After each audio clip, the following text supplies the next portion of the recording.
একজন পুরুষের রোজগারের উপর পর্যায়ক্রমে কার হক বেশি, স্ত্রী সন্তানের নাকি মা বাবা ভাই বোনের? দেখুন, মা বাবার সাথে কারোর কোনো তুলনা চলে না হক আদায় করার ক্ষেত্রে। হক আদায় মানে শুধু টাকা পয়সা খরচ করা না। আল্লাহ এবং তার রাসূল সাল্লাল্লাহু আলাইহি সাল্লামের পর সর্বোচ্চ শ্রদ্ধা পাওয়ার হকদার, সর্বোচ্চ ভালোবাসার হকদার কে? মা এবং বাবা। মা বাবার চাইতে বেশি ভালোবাসা পাওয়ার হকদার পৃথিবীতে আর কেউ, শ্রদ্ধার হকদার আর কেউ নাই। কিন্তু অর্থ ব্যয় করার ব্যাপারটা একটু ভিন্ন।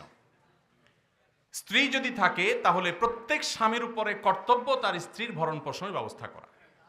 মা বাবার যদি টাকা পয়সার অভাব না থাকে, নিজেদের যা চেষ্টা দিয়ে তারা যদি চলতে পারেন, তাহলে শরীয়ত সন্তানের উপরে সন্তানের বাবা মার ভরণ পোষণ দেওয়াটাকে ফরজ করেনি। কথা কি বুঝতে পারছেন? কিন্তু মা বাবার প্রতি শ্রদ্ধা দেখানো, তাদের জন্য অর্থকড়ি নফল হিসাবেও খরচ করা, এটা আমৃত্যু, এমনকি মৃত্যুর পরেও করতে হবে, আজীবন করতে হবে, মৃত্যুর পরেও করতে হবে। স্ত্রীর সাথে তো যতদিন বৈবাহিক সম্পর্ক থাকে ততদিন, বৈবাহিক সম্পর্ক না থাকলে তখন আর তার ভরণ পোষণ আবশ্যক হবে না। অতএব এটা দেখে কেউ আবার এটা মনে করেন না যে ইসলাম কি মা বাবার উপর স্ত্রীকে অগ্রাধিকার দিয়েছে কিনা, মোটেই না। কিন্তু খরচের যদি ব্যাপার হয়, স্ত্রী অন্যের ঘর থেকে এসছে আপনার ঘরে, অতএব তার সম্পূর্ণ দায় দায়িত্ব আপনার, আপনি তার ভরণ পোষণের ব্যবস্থা করে দিবেন। বিধায় মা বাবা তাদের জন্য খরচ করবেন। যদি তাদের টান থাকে, যা আছে তাদের না হয়, তখন আপনার উপরে কর্তব্য হবে তাদের জন্য খরচ করা। আপনি 10,000 টাকা ইনকাম করেছেন, মা বাবার কোনো ইনকাম সোর্স নাই, আপনি না দিলে তারা আর খেতে পাবে না, অন্য কোনো সন্তান নাই বা তারা দেয় না, তখন আপনি স্ত্রীর জন্য যদি 5,000 খরচ করেন, মা বাবার জন্য আপনাকে 5,000 খরচ করতে, 5,000ই খরচ করতে এমন কোনো কথা নাই, তাদের ভরণ পোষণের ব্যবস্থা করতে হবে। কথা কি বুঝতে পারছেন? তাহলে তাদের না থাকলে তখন আবশ্যক হবে, আর স্ত্রীর থাকুক আর না থাকুক, সর্বাবস্থায় স্ত্রীর ভরণ পোষণ স্বামীর উপরে কর্তব্য। বিবাহের সময় বরপক্ষ কর্তৃক কোন পক্ষের উপর অতিরিক্ত বরযাত্রী ও অনুষ্ঠানের চাপ কতটুকু যুক্তিসঙ্গত? এ বিষয়ে আমার এর আগে বহুবার প্রশ্ন উত্তর দেওয়া হয়েছে। আপনারা যেটা বলেন বরযাত্রী, এটাকে আমি বলি বদযাত্রী। আমার এক খালাতো ভাইয়ের বিয়েতে আমাকে বলা হলো যে তোমার দাওয়াত, তাই আমি বললাম কি বদযাত্রী হিসাবে না নেকযাত্রী হিসাবে? তো বুঝে নাই তারা। আমি বললাম কি মেয়ের বাড়িতে 200, 500, 150, 50 জন, 500 জন লোক যায় খাবেন চুক্তি করে, এটা ঠিক করছেন? তো হাব্বার বুঝলাম হ্যাঁ সেটাই। তো বললাম আমি বদযাত্রী যাই না, বদযাত্রীতে আমি যাব না। আমাদের সমাজে কত লজ্জাজনক একটা কালচার এটা। যুবকদেরকে এটার বিরুদ্ধে সংগ্রাম করতে হবে যে আমরা বদযাত্রীর এই প্রথাকে এই দেশ থেকে ধুয়ে মুছে বিদায় করবো ইনশাআল্লাহ। একটা মেয়েকে একজন বাবা, একজন মা জন্ম থেকে, ছোট থেকে বড় করে করে করে করে তাকে বড় করতে অল্প স্বল্প টাকা খরচ হয়? কত টাকা খরচ হয়? শুধু টাকা খরচ, রাতকে রাত ঘুম কাটাতে হয়, মারতে হয়, ঘুম বাদ দিতে হয়। অনেক কষ্ট করে মেয়েটাকে বড় করছে, মেয়েটাকে এডুকেটেড করছে, মেয়েটাকে শিক্ষিত করছে, মেয়েটাকে চিকিৎসা দিয়ে তাকে সুস্থ সবল রাখতে উদ্যোগ নিয়েছে এবং সব ব্যবস্থা করেছে। রেডি হওয়ার পর আপনি এবার রেডিমেড বউটা আস্তে করে বাড়িতে নিয়ে চলে যাচ্ছেন। কি বলেন? উচিত তো হলো শ্বশুর মিয়াকে বলা, আব্বাজি আপনারা মেয়ে জন্ম থেকে এই পর্যন্ত ওষুধ খরচ কত খরচ করছেন, স্কুল কলেজে খরচ কত গেছে, তার জামা কাপড় খরচ কত গেছে, সব মিলে একটা আনুমানিক ফিগার, এক্সাক্ট তো বলতে পারবেন না, আমাকে একটু বলেন কত হইতে পারে। কারণ পড়ালেখা করেছেন আপনি, ওইটা সুফল ভোগ করবে এখন স্বামীর ছেলে মেয়ে পড়াবে। সুস্থ সবল রাখার জন্য ট্রিটমেন্ট, খাওয়া দাওয়া সবকিছুর ব্যবস্থা করেছে বাপ মা, আর এখন সুস্থ সবল হয়ে বিয়ের পরে সার্ভিস দিবে কোথায়? তাহলে এখন এই জামাইয়ের তো উচিত শ্বশুরকে বলা, আব্বাজি এই পর্যন্ত যত খরচ হয়েছে একটু বলেন, আমি হিসেব করে এগুলো সব আপনাকে দিতে চাই। আর যদি না দিতে পারি তো ওই যে মূসা আলাইহিস সালাম যেরকম শোয়েব আলাইহিস সালামের বাড়িতে 10 বছর কাজ করে মোহরের টাকা পরিশোধ করছেন, এই জামার উচিত 10 বছর না, এখন 20 বছর থাকা। কারণ সে যুগে ছেলে মেয়ে মানুষ করতে যত কষ্ট হতো, এখন তার চাইতে বেশি। বেহায়া স্বামীটা শ্বশুরের টাকা দেওয়া তো দূরের কথা, উল্টা যায় আর তার কাছ থেকে যৌতুক আদায় করে। আর এই বরযাত্রার যে যৌতুক, এটাকে মানুষ যৌতুক মনে করে না। এটাকে আমি যৌতুক এই জন্য বলছি যে আমাদের সমাজে সাধারণত বিয়ের অনুষ্ঠানকে কেন্দ্র করে কি হয় আপনারা বলেন? দর কষাকষি হয় না?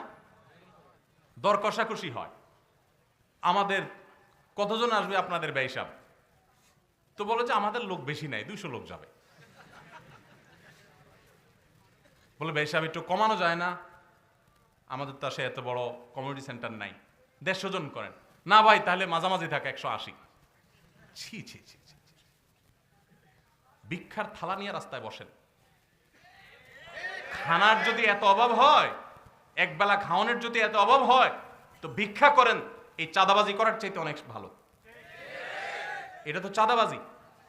বিয়ের অনুষ্ঠানে আরেকটা হয় বড় ডাকাতি, সেটা হলো চেয়ার টেবিল নিয়ে খাতা কলম নিয়ে উপহার নেওয়া। আসেনি এলাকাতে? ডাকাত আর এদের সাথে পার্থক্য হলো, ডাকাত একটা পিস্তল বা ছুরি নিয়ে ডাকাতি করে, এরা খাতা কলম আর টেবিল চেয়ার নিয়ে ডাকাতি করে। হোটেলে খাইলেও তো মানুষ অনেক হোটেলে খাওয়া দাওয়া শেষে যাওয়ার সময় এবার বলে কত হয়েছে, এত হয়েছে। আর এখানে আগে ঢুকার সময় কি আনছেন দিয়ে তারপর ঢুকেন। ছি ছি ছি ছি। যদি আপনি বলেন এটা উপহার হাদিয়া, তো চাঁদাবাজি কোনটা হবে? উপহার হাদিয়া কি এভাবে গেইটে একদম আপনি খাতা কলম নিয়ে একজন একজন করে জমা নিয়ে তারপর ঢুকাবেন? বহু মানুষ আছে বিয়ের দাওয়াত, আকিকার দাওয়াত পাইলে মনে কষ্ট পায়, আছে না? কারণ খাবে না 1000 টাকা, নিয়ে যেতে হবে 5000 টাকার হাদিয়া। এই অনাচারগুলো আমাদের বন্ধ করতে হবে। হ্যাঁ, কোন মেয়ের বাবা, বেশিরভাগ মেয়ে বাবাই কিছু মেহমানদারি তো করতেই পারে না। মুক্তি করে যে 200, 150, 250, 300, 500 মানুষ খাওয়ায়। সবচেয়ে বড় কথা হলো, আমার আব্বাজান রহমতুল্লাহ আলাইহি বলতেন, বিয়ের সময় ব্যয়ের সাথে সম্পর্ক হয়ে যায়। পুরো এলাকার মানুষ ডাকায় নিয়া আপনার যাত্রার সাথে আত্মীয়তা হয়ে গেছে, ওই বেচারার সাথে চাঁদাবাজি করে খাওয়ার ভিতরে কি ফজিলত আছে বলেন? কোনো লাভ আছে? আল্লাহ তাআলা আমাদেরকে বুঝার তৌফিক দান করুন।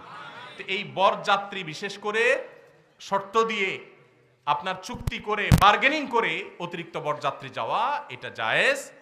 ইসলাম বিয়ে উপলক্ষে একটা খাওয়ার কথা বলছে, তার নাম ওলিমা। আর সেই খাওয়াটা আয়োজন করবে কে? ছেলে পক্ষ। এটা মেয়ে পক্ষ আয়োজন করবে না। আল্লাহ আমাদেরকে বুঝার তৌফিক দান করুন। যুবকরা বরযাত্রী মুক্ত বিয়ে করবেন তো ইনশাআল্লাহ? যৌতুক মুক্ত বিয়ে করবেন তো ইনশাআল্লাহ? অনেক সুশীলরা এদেশে আলেমদের অবদান খুঁজে পায় না। আমি বলি, এই দেশ থেকে যৌতুকের নাম নিশানা ধুয়ে মুছে সমাজ থেকে বিদায় করার মূল অবদান এদেশে আলেম ওলামাদের। যৌতুকের এই বিষাক্ত ছোবল থেকে এই দেশ থেকে মুক্ত করেছে সবচেয়ে বেশি কারা? ওলামা একরাম। বাসার পাশে মসজিদ থাকা সত্ত্বেও পুরুষ মানুষ বাড়িতে নামাজ পড়ে, এখন করণীয় কি? দেখতে হবে এটা পুরুষ কিনা। কারণ পুরুষ হইয়া যদি বাড়িতে নামাজ পড়ে মসজিদে না যায়, তাহলে তার পুরুষত্ব নিয়ে সন্দেহ করার সুযোগ আছে। আমি আর ওই শব্দ উচ্চারণ করলাম না যেটা আপনারা করতে চাচ্ছেন, না, ওই শব্দের মার্কেটিং আমরা করব না। আমার যাই হোক, যেটা বলছি যে একটা হাদিস আছে যেটা সনদি মুহাদ্দিসরা কেউ আপত্তি করেছেন, যদিও, লা সালাতা লিজাইল মসজিদ ইল্লা ফিল মসজিদ। মসজিদের আওয়াজ শোনা যায় সেটা পর্যন্ত মসজিদের প্রতিবেশী বলা হয়। তার জন্য মসজিদে এসে নামাজ না পড়লে, বাসায় নামাজ পড়লে তার নামাজ হবে না, মানে পূর্ণাঙ্গতা পাবে না। এটা না তামাম থাকবে, অপূর্ণাঙ্গ থাকবে। সমস্ত ওলামা ইকরামই প্রায় ওয়াজিব যে জামাতের সাথে একমত যে জামাতের সাথে পুরুষ মানুষের জন্য হাজির হয়ে নামাজ পড়া ওয়াজিব। সলাতুল জামাআতে তাফদুলু সালাতাল ফজর বি 27 দারাজা। একাকী নামাজ পড়ার চাইতে জামাতে নামাজ পড়লে কত গুণ সওয়াব বেশি হয় জানেন? 27 গুণ। 1 টাকা 27 টাকা পাইলে জীবনে আপনারা কেউ 1 টাকা 1 টাকার অফার নিতে দেখবেন? কিন্তু নামাজের ক্ষেত্রে আমরা সেটা বুঝি না। আল্লাহ আমাদেরকে বুঝার তৌফিক দান করুন।